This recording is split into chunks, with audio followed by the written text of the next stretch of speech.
रोज़ाना की बुनियाद के ऊपर समाअत होगी और कोई एडजमेंट नहीं दी जाएगी।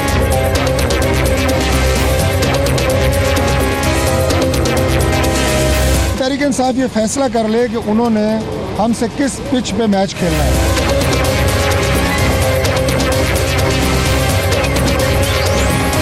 Good evening and welcome to tonight with Fariya. क्या पैनामा लीक्स को मीडिया शो बनाया जा रहा है? Let's take a look at the headlines tonight. तब्दीली पैनामा केस में आ गई। केस की नई समाअत, नया बेंच, तहरीक इंसाफ के नए दलाइल, हुकूमत के नए वकील सब पेश हो गए।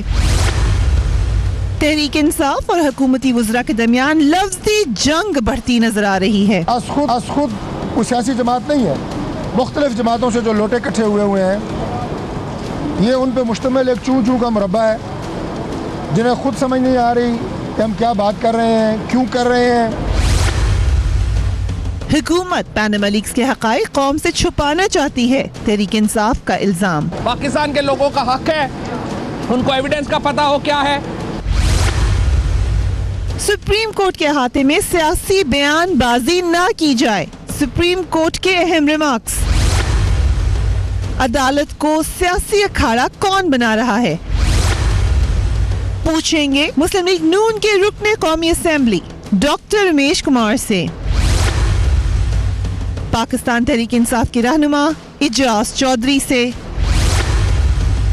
और लाहौर हाई कोर्ट के साबिक जज शाह खावर से।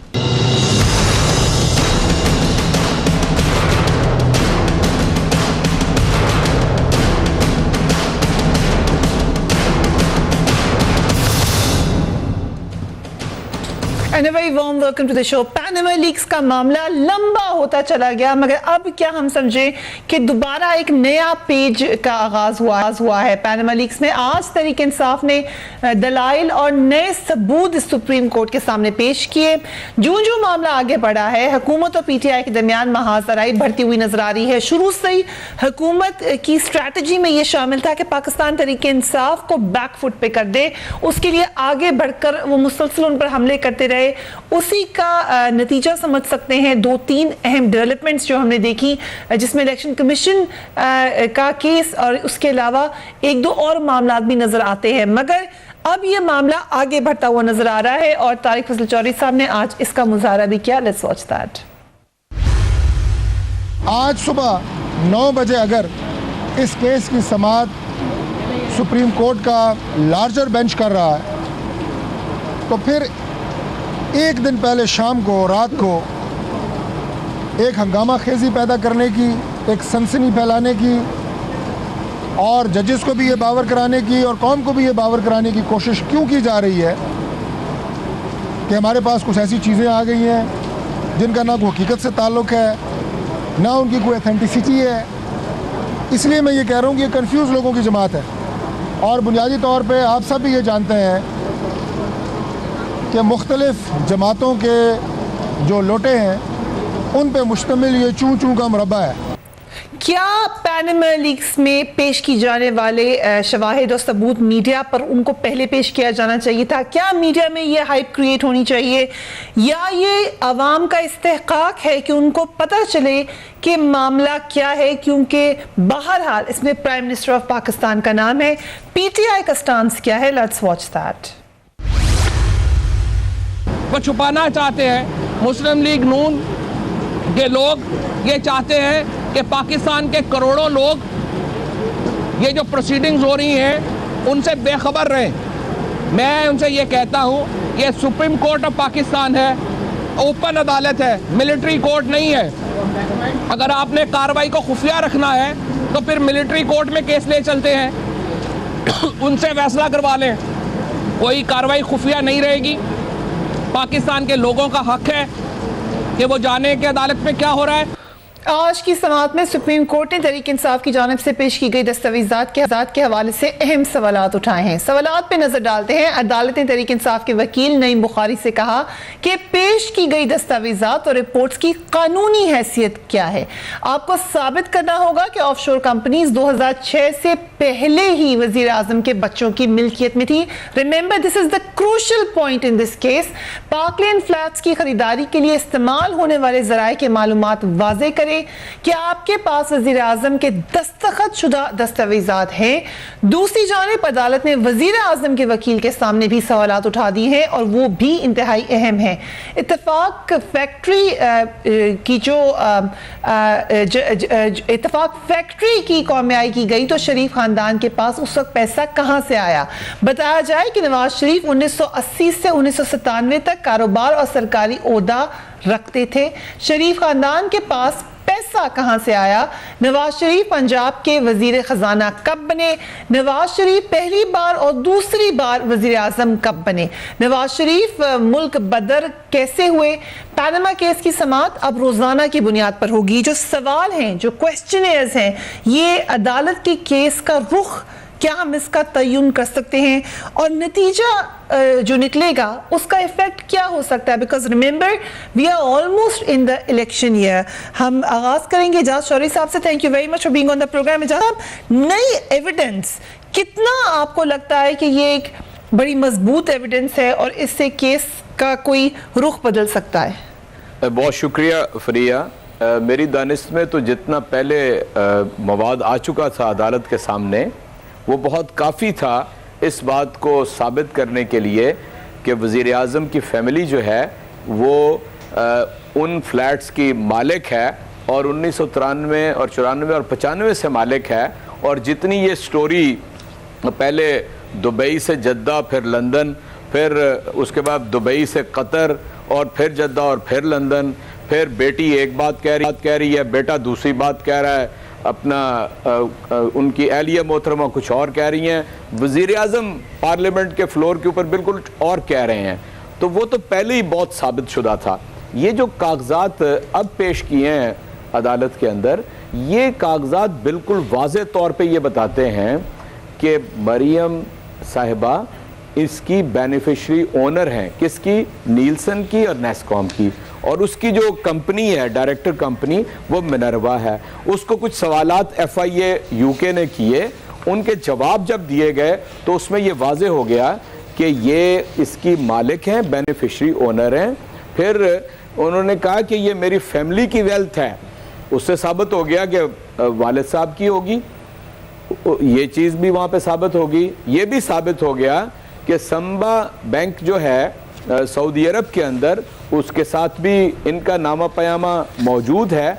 इसलिए ये सारी चीज़ इस कदर क्लियर हो गई है कि आपको मालूम है कि इससे पहले 9 महीने जो ICIJ के एक मुअज़्ज़ज़ मेंबर हैं, जर्नलिस्ट हैं, उमर चीमा, उन्होंने कभी ऐसी बात नहीं की।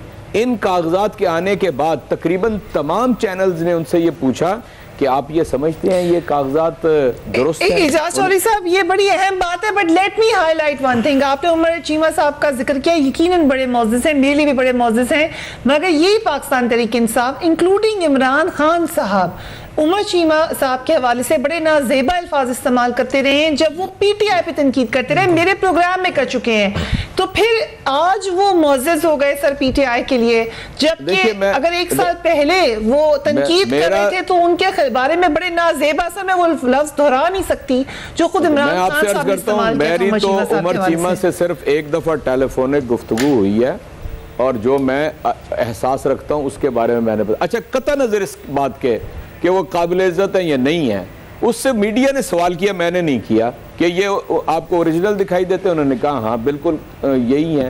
फिर उनसे पूछा गया कि इसका नतीजा क्या होगा? उन्होंने कहा बहुत ख़राब नतीजा निकलेगा हुकूमत के लिए और वज़ीर आज़म के लिए, बहुत ज़्यादा मुश्किलात आ गई हैं। फिर उनसे पूछा गया, उन्होंने कहा ये तज़ादात इतने ज़्यादा हो गए हैं कि अब यहाँ से यानी निकल नहीं सकते नवाज शरीफ साहब, वज़ीर आज़म साहब।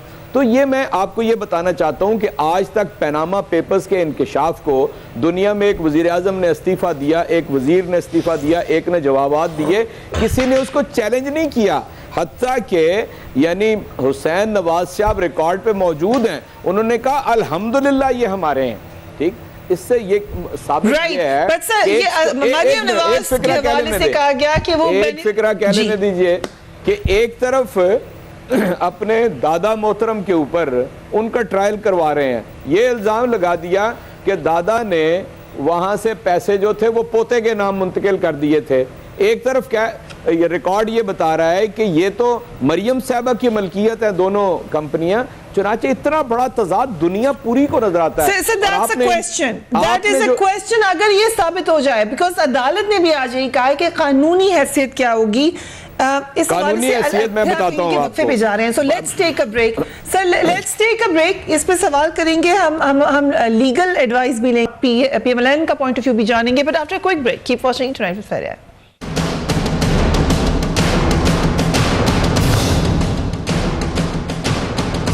And welcome back. वक्फे पे जाने से पहले इजाज चौधरी साहब ने कुछ सवालात उठाए, बट कुछ सवालात अदालत ने भी उठाए। डॉक्टर रमेश, उससे पहले एक सवाल जो पीटीआई ने इतना नहीं उठाया, मगर आपने खुद उठाया था जब पीटीआई ने वकला तब्दील किए थे कि वकील तब्दील कर लिया, डिफरेंस कोई नहीं थी, बड़ा आपने उनका मजाक उड़ाया।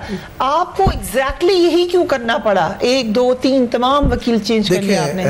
मैं आपके हर पॉइंट का जवाब, पहली चीज़ तो ये कि बिल्कुल वकील कानून तरीके से हम कर सकते हैं, ये हमारा परव्यू है, हमने वकील तब्दील बिल्कुल किए हैं, मगर दलाइल मजाक तो देखो ना, मीडिया के ऊपर काउंटर इस वजह से चीज़ें हो रही है कि हर चीज़ की पहल जो है पीटीआई की तरफ से हो रही है। मुझे ये बताएं कि 2 पार्टियों का झगड़ा हो, अगर 2 पार्टियां अगर किसी को फैसला देती हैं कि आप ये फैसला करें और उससे पहले वो जाके उसके ऊपर जो है मीडिया ट्रायल करे, ये चीजें हैं। 2 पार्टीज का झगड़ा नहीं है, बात सिंपल में ये है। तो जमात इस्लामी भी लेके गई है। देखिए, मैं तो इमरान खान ने कल जो प्रेस कॉन्फ्रेंस की आया वो उसकी सही थी या गलत थी, और जो कल प्रेस कॉन्फ्रेंस में ऐसी बावर से चीजें बताने लगे कि अब तो कोई चीज रही नहीं, इन चीजों से कोर्ट के ऊपर नहीं। मैं पहले बात कर लूं, पहले जवाब दीजिए, फिर आपको जवाब देता हूं। बात आपने अभी उमर चीमा की जो बात की, सिंपल में बात यह है कि कोर्ट भी इनके फेवर में बात करे, जो आर्ग्यूमेंट्स के हवाले से वो इनको अच्छे लगते हैं, उमर चीमा हो या और कोई एंकर हो जो इनके हवाले से अच्छे तरीके नेगेटिव PMLN को नेगेटिव में लेके जाए, वो इनके लिए अच्छा है। इलेक्शन कमीशन, मतलब जहां पे भी जो इदारा इनके साइड से इनको पॉजिटिव लगे कि हमारे लिए पॉजिटिव ये अच्छी खबर है, उन चीज़ों को हाईलाइट करना। मैं समझता हूँ सियासत होती है, मगर सियासत इबादत होती है। सियासत ये नहीं है कि आप हर चीज़ के ऊपर ऐसे आए। बात और दूसरी चीज़, प्राइम मिनिस्टर का नाम नहीं है, नाम ये अगर बच्चों का नाम आता है, आपने मैडम क्वेश्चंस पे आ जाते हैं। अब ये नई, पहले बड़ा शोर मचाया करके एविडेंस नहीं है, ये अब कोई नई एविडेंस आई है। शाह महमूद कुरैशी साहब, और उनको आप पीटीआई के PMLN के लोग मोस्टली पसंद करते हैं उनको, उन्होंने ये कहा कि अगर ये दस्तावेज़ात गलत हैं तो आप ICI के पास जाएं, ICIJ के पास, और वहां पे जाकर उनसे बात करें। एक नाम के ऊपर गए थे दानिया नजीर साहब, अगर आपको याद हो तो इस पे भी जा सकते हैं। बात सिंपल में ये है कि जब ये डॉक्यूमेंट्स आज उन्होंने कोर्ट में जमा किए हैं, पहले तो इन डॉक्यूमेंट्स की एथेंटिसिटी है नहीं है, ओरिजिनल है, क्या है, हम एक एक डॉक्यूमेंट्स का, हम सुप्रीम कोर्ट को जब हमने कहा है हम हर चीज को जो कबूल करने के लिए तैयार है, हर चीज का ट्रायल आप हो, जब राइट टू ICIJ भाई हम डॉक्यूमेंट्स देखेंगे। पहले चीज तो ये डॉक्यूमेंट्स लगाएं, उनसे कहें सर प्लीज इनको ऑथेंटिकेट। हमें जब डॉक्यूमेंट्स कल इन्होंने जो दिए हैं, जो कल इन्होंने मीडिया के ऊपर दिखाए हैं, कि जो मीडिया के ऊपर भी दूर से नजदीक से नहीं, जो भी डॉक्यूमेंट्स आज फरिया, अगर हमने डॉक्यूमेंट्स लिए, एक एक डॉक्यूमेंट्स का हम वहां पे इनको प्रूफ देंगे।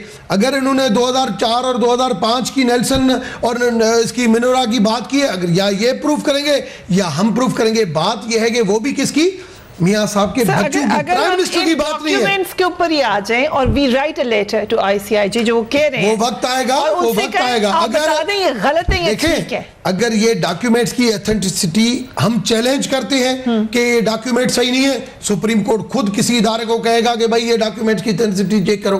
पहली चीज तो ये कि इस डॉक्यूमेंट्स की एथेंटिसिटी है या नहीं है, हम इसको भी देखेंगे। अगर है तो उसका हम जवाब देंगे, अगर नहीं है तो उसको डिनाई करेंगे।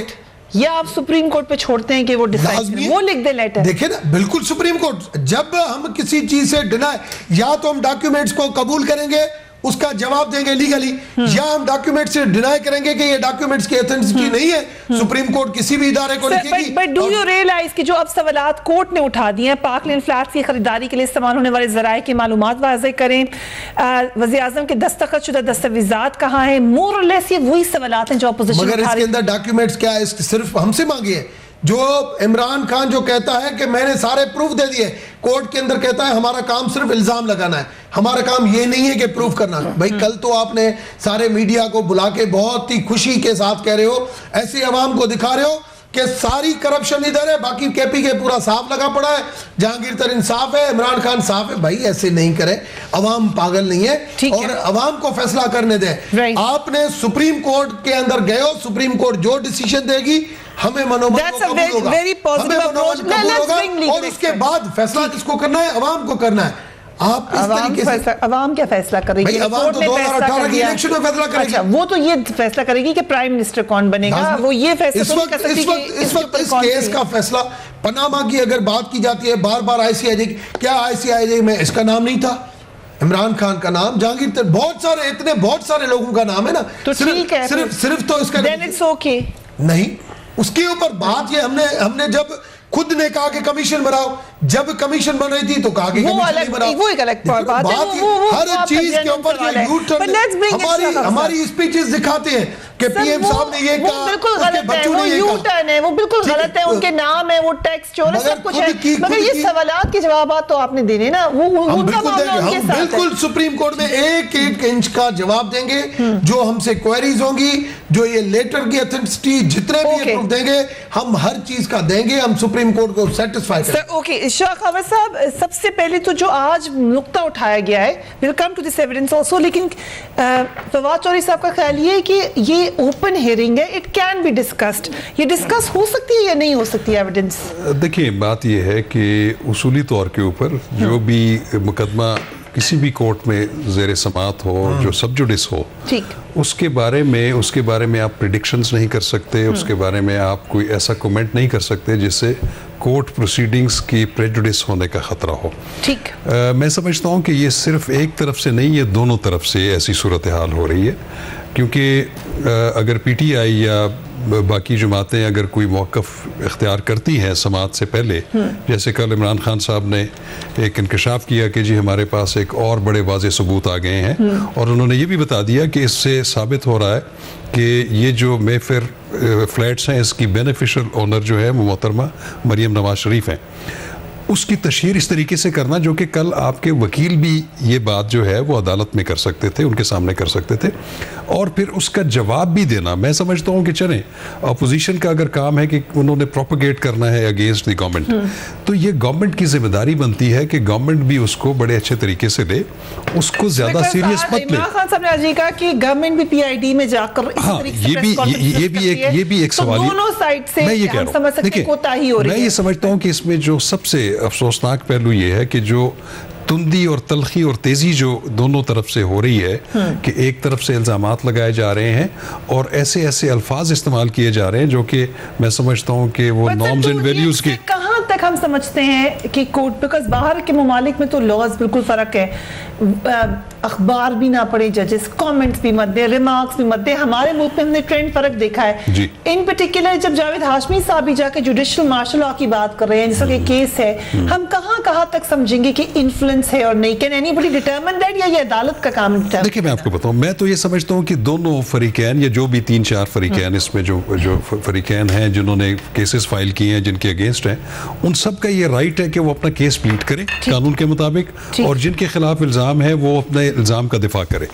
लेकिन ये जो आउट ऑफ द कोर्ट इस तरह की जो मुकदमेबाजी हो रही है, मसलन रात को अगले दिन की जो बहस होनी है उसकी अलग समात होती है, जी कोर्ट में अलग समात होती है, फिर जब कोर्ट से निकलते हैं तो फिर वही वकीला जो है वो रिपीट करते हैं। एक मिनट इनके ऊपर बात यह कि कोर्ट के हमने क्यों जवाब दिया, ये तो यही चाहते थे कि सारा दिन सारी रात ये मीडिया के ऊपर ट्रायल चलता रहे, हमें मजबूरन इनके जवाब देने पड़ते हैं। हम खुद चाहते हैं कि ये चीजें कोर्ट के अंदर हैं, कोर्ट के अंदर है। मगर आप कितने मजबूर थे, but let's come to this. Shah Khawas साहब, ये डॉक्यूमेंट्स आपने देखे हैं? जी जी। डू दे प्रूव कि मरियम नवाज शरीफ साहिबा इसकी ओनर है, जैसे कि ये क्लेम कर रहे हैं, या ये हवाई बात है? देखिए, मैं हैसियत एक बिल्कुल एक गैर जानिबदार होने की हैसियत से बात कर रहा हूँ कि कल जैसे कि इमरान खान साहब ने ये ईमेल्स जो हैं वो उन्होंने मीडिया के सामने भी दिखाई और उन्होंने कहा कि हमने बहुत बड़ा सबूत हाथ आ गया। मैं समझता हूँ कि अगर ये इनका मौक़िफ़ है कि ये जो फ्लैट्स हैं इनकी बेनिफिशियल ओनर जो है वो मोहतरमा मरियम नवाज़ हैं, तो फिर तो ये ऑल टुगेदर इनका केस डिफरेंट हो जाता है, क्योंकि ये तो अलग ये कर रहे हैं कि इनके बेनिफिशियल ओनर कौन होता है। ये होता है जो बेनामी ट्रांजैक्शंस होती हैं। हमारा नैब का कानून है, उसमें भी ऐसे मुकदमात होते हैं कि इनका मालिक ऑस्टेंसिबली कुछ और है लेकिन बेनिफिशियल ओनर्स कुछ और हैं। अगर ये साबित करते कि ये जो मेफेयर फ्लैट्स हैं या जितनी भी प्रॉपर्टीज हैं गो के ये उनके बच्चों के नाम पे हैं, लेकिन इनका बेनिफिशियल ओनर मियां मोहम्मद नवाज शरीफ हैं, अगर वो ये साबित करते हैं तो फिर उसकी तो बेयरिंग होगी। अगर कल को ये साबित हो गया कि बेनिफिशियल ओनर हैं, तो ये बात तो पहले ही नहीं मैं ये कह रहा हूं, क्योंकि उनका तो मौक़िफ़ यही है कि ये तो हमारे बच्चों की और खानदान की प्रॉपर्टी है, इसका डायरेक्ट जो है वो मियां नवाज शरीफ साहब के साथ कोई ताल्लुक नहीं है। अगर ये इसी बात को कहते हैं कि हमारी बहुत बड़ी अचीवमेंट है, तो मैं समझता हूं कि ये बड़ी एक इमेच्योर बात है। तो मैं ये समझता हूं कि आपके पास जो भी सबूत हैं, और जैसे कि ये कोई भी फोटोकॉपी हो या कोई आप चीज डॉक्यूमेंट डाउनलोड करते हैं, बज़ाहिर उसकी कोई एविडेंटरी वैल्यू नहीं होती जब तक उसका ऑथर आके खुद कानूनी शहादत ऑर्डर के तहत उस डॉक्यूमेंट को एडमिट ना करे और उसकी ऑथेंटिसिटी को। यही रूल कतरी शहजादे के लेटर में भी होगा? बिल्कुल होगा, बिल्कुल होगा, अगर वो उस पर रिलाई करते हैं तो। अगर कोर्ट चाहे तो इसलिए मैं कहता हूं कि मैं समझता हूं कि ये मामलात अदालत का 5 रुपये बेंच बैठा हुआ है। जी चौधरी साहब, दूसरी हम नेगेटिव सियासत के ऊपर जावेद हाशमी वाले इशू को भी हम उसी इशू को कर सकते थे हाईलाइट। पहली बात तो मैं आपसे ये अर्ज करना चाहता हूं कि अगर उसी डाटा को उसी यानी जो डाउनलोड की गई डॉक्यूमेंट्स हैं उसकी बुनियाद पर एफबीआर और एससीसीपी नोटिस जारी करती है तो वो जायज़ है।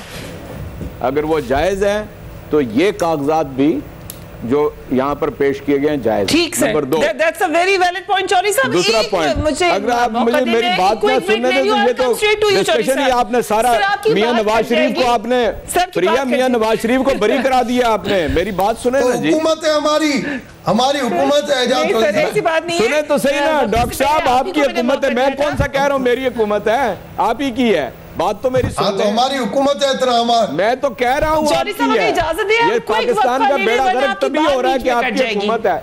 प्रिया मेरी गुजारिश सुन लीजिए, पाकिस्तान संवर रहा है, पाकिस्तान संवर रहा है। केपीके में बदकिस्मती ये है कि आपकी हुकूमत है, केपीके पाकिस्तान का हिस्सा है, खराब हो रहा है। बाकी पूरा ₹1.25 लाख फी का मकरूज है पाकिस्तानी लोग सड़कों पे मार रहे हैं, अस्पतालों पे फर्श पे पड़ के मार रहे हैं। मेरा ख्याल है कि मुझे मौका दे दे बात करने का। प्रिया इजाजत है? चौधरी साहब एक वक्फा लेने दें, मैं आप ही के पास आ रही हूँ और आपको अनइंटरप्टेड मौका दूंगी। इतनी बातें इकट्ठी हो।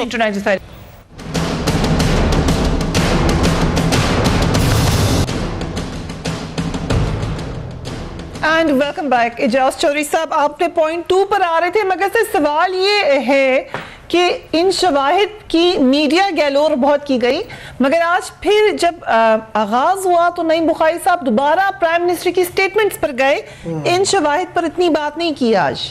जी मैं आपसे अर्ज करता हूँ जी बारी बारी सारी बातों का जवाब। पहली बात तो ये कि जो नईम बुखारी साहब ने यानी अलफ से यू शुरू किया और जूं आगे बढ़ेंगे इन स्टेटमेंट्स की तरफ आएंगे, इसलिए कि नया बेंच बना है, सारे दलाइल दोबारा से अलग से ये तक देने पड़ेंगे। इसलिए आज के दिन जो उन्होंने कहा वो तकरीबन वही बात थी जो इससे पहले भी अदालत के सामने कही जा चुकी थी। खान साहब कर चुके हैं। जब ये किसी सीक्वेंस में आएगा तो इंशाअल्लाह ताला इन चीज़ों को भी डिस्कस करेंगे।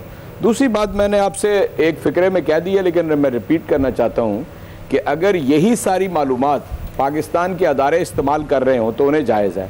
दूसरी बात मैं ये अर्ज़ करना चाहता हूँ कि ये कानून शहादत बिलाशुबा सबके इल्म में है, लेकिन अगर एक तसलसल है ईमेल चेन का जिसके अंदर सवाल और जवाब मौजूद हैं और पूरा सीक्वेंस मौजूद है।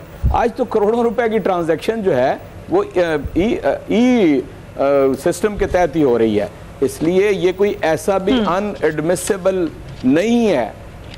आखिरी बात इस ज़मन में यह है कि ये रियासत का मसला है। नैब हो, FIA हो, माजी में करोड़ हार रुपया इस पे खर्च कर चुके हैं बाहर जाके तहकीकात करने के ऊपर। तो ये रियासत की जिम्मेदारी है। ये देखिए, एक तो आप ये समझें कि ये दो पार्टियों की लड़ाई है, हाशा वकल्ला ये दो पार्टियों की लड़ाई नहीं है। ये इमरान खान और नवाज शरीफ की लड़ाई है नहीं है, ये 20 करोड़ मकहूर और मजबूर कौम की लड़ाई है, उस छोटी सी रूलिंग एलीट के साथ, जिसके सबब कल अभी लाहौर शहर के अंदर 60 साल की एक मुअम्मर खातून 3 अस्पतालों से धक्के खाती हुई बिल आखिर जनाह अस्पताल के ठंडे फर्श के ऊपर उसने अपने दम दे दिए। और हमारे मुल्क के हुक्मरान पाकिस्तान के अलावा इलाज नहीं कहीं से करवाते, महीनों बाहर जाके रहते हैं। इसलिए अच्छा, मैं आगे बढ़ना चाहता हूँ, मुझे प्लीज टाइम दे दें, इस तरह ना करें मेरे साथ। इस्लामी भी आपके साथ नहीं है, जमात इस्लामी भी रोज ये इस्लाम कर रही है कि कमीशन बना दें। मैं आपसे अर्ज करता हूँ, जमात इस्लामी से पूछ लीजिएगा कि वो किसके साथ है, डाकुओं चोरों के साथ है या हमारे साथ है, आप जब चाहें पूछ लें उनसे। मैं अगली बात आपसे अर्ज करना चाहता हूँ, 9 महीने हो गए हैं, मुल्क जबरदस्त इज़्तिराब में है, पूरी कौम इस मसले का शिकार है। यहां पर यह आलम था कि ख्वाजा आसफ ने फ्लोर ऑफ द हाउस का, मियां साहब फिक्र ना करें, जिस तरह नंदीपुर भूल गया, जिस तरह नीलम जेलम भूल गया, जिस तरह जनाब फलाना भूल गया, ये भी भूल जाएंगे। ये एक ही काम तहरीक इंसाफ या इमरान खान ने किया है कि भूलने नहीं दिया, ये अवाम का केस है। और कहते ये हैं हर लम्हे कि वजीर आजम का नाम इसके अंदर नहीं है। भाई वजीर आजम का नाम इसमें नहीं है तो आप क्यों हलकान हो रहे हैं? क्यों आप उनके बच्चों के मुलाजिम हैं? आप कोई उनके जर खरीद हैं?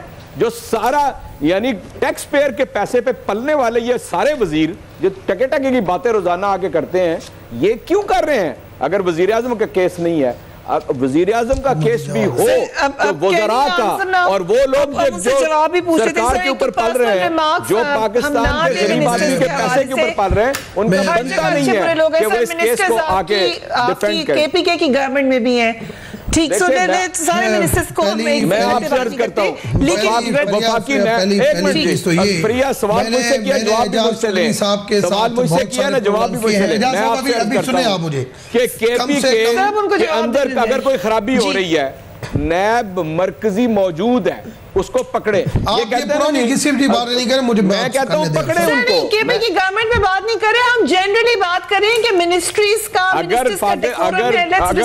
अगर नून लीग की हुकूमत ने एक पावरफुल एहतसाब कमीशन बनाया होता, जो इन्हें तौफीक नहीं हुई पिछले 9 सालों के अंदर, पीपल्स पार्टी के 5 साल भी और इनके 4 साल भी, प्रोग्राम रख लेंगे, वो बड़ी अहम बात है। वो कितना एहतसाब पहली चीज तो ये कि मैं बात नहीं समझ आई। पहली चीज तो ये कि मैं एक्सपेक्ट नहीं कर रहा था कि ऐसे लफ्ज इस्तेमाल करे एजाज चौधरी। सोबर बंदा है, पता नहीं सहबत में रह के उसको भी असर पड़ गया है। नहीं मैं तो आपके बारे में डाकू और चोर, देखिए चोरों का जो आपने लफ्ज इस्तेमाल किया, एजाज साहब मेरी बात सुने ना, मेरी बात नहीं, मुझे आप बताएं। मेरी नहीं, अभी आपने बहुत बात की, अभी डॉक्टर साहब आपने मेरी बात सुने, उसके बाद आपने मुझे मजबूर किया ये बात कहने को। देखिए आपने अल्फाज इस्तेमाल किए, बहुत ज्यादा बात हुई है, अभी मेरी मुझे जवाब देने दें। चौधरी साहब, आपने उनको कहा ना कि उन्होंने गलत बात की, तो उसका देखिए ना, डाकू और चोरों की बात जो लफ्ज इस्तेमाल किए 2013 में अवाम ने मैंडेट दिया है। ये पुराने जो कहानियां लेके आ रहे हैं कि ये हुआ वो हुआ, अब ये कहेंगे कि पुरानी कहानी नहीं है, 4 अप्रैल को मगर ऐसे अल्फाज इस्तेमाल करना कि टके मैं समझता हूँ बिल्कुल ये देखें, ये ऐसे अल्फाज नहीं इस्तेमाल। दूसरी बात आती है आर्ग्यूमेंट्स की कि कल कहते हैं कि कल सुप्रीम कोर्ट का अहम दिन है, और सुप्रीम कोर्ट में जो कल की प्रेस कॉन्फ्रेंस थी, मगर आज कहते हैं कि जो बुखारी साहब ने फिर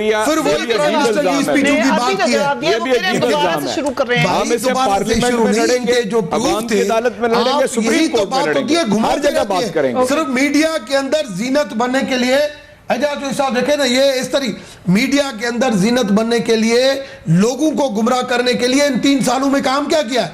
3 सालों के अंदर यही झूठी कहानियां बताई है, यही सारे काम किया। अभी आते हैं लेटर और ईमेल के ऊपर। आपने इसका जवाब दिया, मैंने पहले भी अपने प्रोग्राम में आपके बताया कि लेटर ईमेल जो है उसकी ऑथेंटिसिटी अगर या तो हम उसको मानेंगे, अगर नहीं मानते हैं तो उनको प्रूफ करना इनका काम है, या ये प्रूफ करेंगे। बिल्कुल नहीं, आज अदालत ने कहा, भाई या तो सुप्रीम कोर्ट कमीशन के अदालत ने ये कहा है कि ये केस इंक्विजिटोरियल है, मतलब कि जवाब लाके देना रिस्पोंडेंट की जिम्मेदारी है। आज अदालत ने कहा है ये गलत है, ये गलत है, मगर ये अल्फाज बोलना नहीं, मगर ये अल्फाज वरना ऐसे अल्फाज पर्सनल अल्फाज बोलना, वो से मैंने पहले कह दिया, मैंने पहले कह दिया पर्सनल वहां कोई किसी को ना दे। सही बात है, वहां पे एक्ट ऑफ कमीशन का चेयरमैन आपके पास खत्म हो रहा है, प्लीज बैठे वहां से। डॉक्टर साहब, शाह खावर साहब, ये क्या सुप्रीम कोर्ट एविडेंस का ये तय्युम कर सकता है कि ये ठीक है? देखिए, बात ये, जैसे भी इजाज चौधरी साहब ने कहा कि ये जो प्रोसीडिंग्स हो रही हैं ये इंक्विजिटोरियल है, ठीक है, ये एडवर्सोरियल नहीं है। इंक्विजिटोरियल में ये होता है कि सुप्रीम कोर्ट जो है वो जितनी भी दोनों तरफ से दस्तावेजात होती हैं उसका वो एवेल्यूएट करके और उसके मुताबिक फैसला करती हैं। जब जहाँ तक शहादतें इकट्ठी करने का मरहला आएगा, जैसा कि अगर इन्होंने ईमेल्स दी हैं, अगर ये ईमेल्स या लेटर या इन्होंने लेटर दिया है, या अगर उस पर रिलाई कर रहे हैं, अगर वो एडमिसिबल इन द एविडेंस नहीं है तो उसकी कोई एविडेंटरी वैल्यू नहीं है। इसी तरह जो ईमेल्स उनकी तरफ से आ रही हैं, जब तक वो ऑथेंटिकेट ना हो, अब मैं आपको बताता हूँ, उसमें ऐसे होता है कि जहां पे भी सुप्रीम कोर्ट ने ये महसूस किया कि ये कुछ ऐसी चीजें हैं जिनके लिए शहादत इकट्ठी करना या बयानात कलमबंद करना जरूरी है, तो वो आर्टिकल 184(3) के तहत वो ये काम नहीं कर सकते, वो एज ए ट्रायल कोर्ट ये काम नहीं कर सकते। उसके लिए वो फिर कमीशन अपॉइंट करेंगे। किसी इदारे को नहीं कह सकते वो? नहीं, मैं आपको बताऊं, क्योंकि वो भी अगर, जैसे आपने माजी में भी देखा बहुत सारे केसेस में, जब कोर्ट्स ने कमीशन अपॉइंट किए, लोकल कमीशन अपॉइंट किए जिन्होंने फॉरेन कंट्रीज में, जैसे स्विस वाला केस था आसफ जरदारी साहब के और मोहतरमा के खिलाफ, उसमें भी एक कमीशन अपॉइंट किया गया था। Right, sir, we are completely out of time, but I think you have answered it. It looks like इसके लिए कमीशन ही की तरफ जाना पड़ेगा, but obviously this is something supreme court ने डिसाइड करना है। अपना अपने घर वालों का ख्याल रखिए। अल्लाह हाफिज।